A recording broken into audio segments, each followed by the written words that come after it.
मेरे प्यारे बच्चों, आज मैं सबसे पहले आप सबों को सुप्रभात ज्ञापन कर रहा हूँ।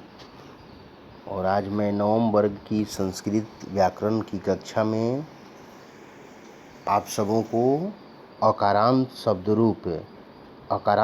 रूप तो उसे कहते हैं जिसके अंत में प्रायः अ आते हैं, जैसे रामः, म के बाद अ आएगा, वृक्षः, नरः, गजः इत्यादि। ये सब अकारांत पुल्लिंग शब्द हैं। तो आज मैं 2 अकारांत पुल्लिंग शब्द रूप भेज रहा हूँ वीडियो के माध्यम से पढ़ाकर। आप सभी ध्यान से इस वीडियो को देखेंगे, समझेंगे, सुनेंगे।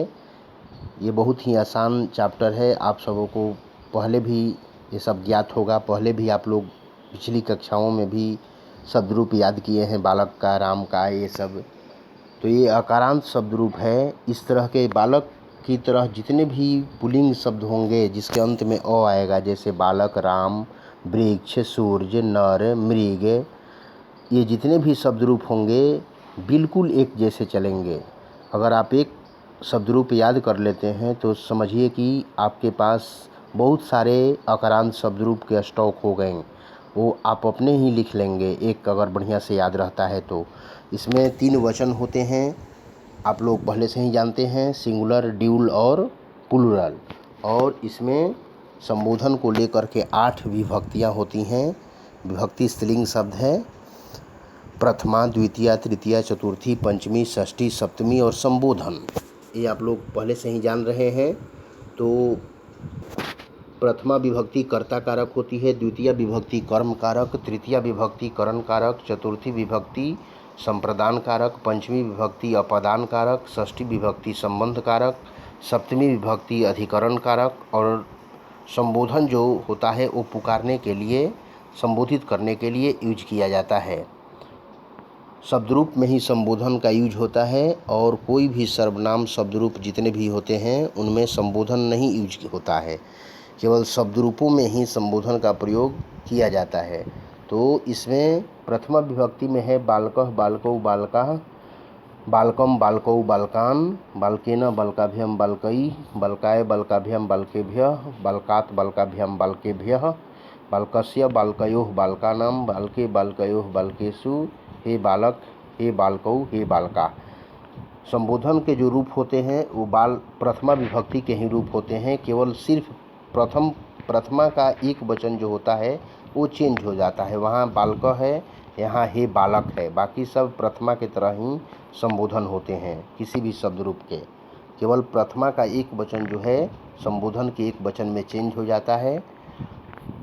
प्रथमा का चिन्ह होता है ने, यानी कर्ता कारक का चिन्ह होता है ने, ये आप सब पहले से ही जान रहे हैं। द्वितीय विभक्ति का को, तृतीय विभक्ति का से के द्वारा, चतुर्थी विभक्ति का के लिए, को के लिए, पंचमी यानी अपदान का होता है से, जुदाई, षष्ठी विभक्ति यानी संबंध कारक का चिन्ह होता है काके की, और सप्तमी विभक्ति का में पर, और संबोधन हे हो अरे, ये आप लोग पहले से ही जान रहे हैं। तो ये सबसे पहले बालक शब्द रूप है। इसके बाद राम शब्द रूप है, ये भी अकारांत है। जैसे बालक के अंत में अ आ रहा है, उसी तरह से राम के अंत में भी अ आ रहा है। तो ये लगातार विभक्तियों के साथ है। रामः, रामौ, रामाः, रामम, रामौ, रामान्, रामेण, रामाभ्यां, रामैः, रामाय, रामाभ्यां, रामेभ्यः, रामात्, रामाभ्यां, रामेभ्यः, रामस्य, रामयोः, रामानां, रामे, रामयोः, रामेषु, हे राम, हे रामौ, हे रामा। इस तरह के जितने भी शब्द रूप होंगे मेरे प्यारे बच्चों वो एक ही जैसे चलेंगे। आप सैकड़ों शब्द रूप भी समझिए कि आपको याद हो जाएगा। अगर एक बालक और राम ऐसे दोनों एक ही है, दोनों आकारांते हैं, लेकिन मैं समझाने के लिए ये वीडियो सेंड कर दे रहा हूँ। ये पहले से भी आप लोग जान रहे हैं।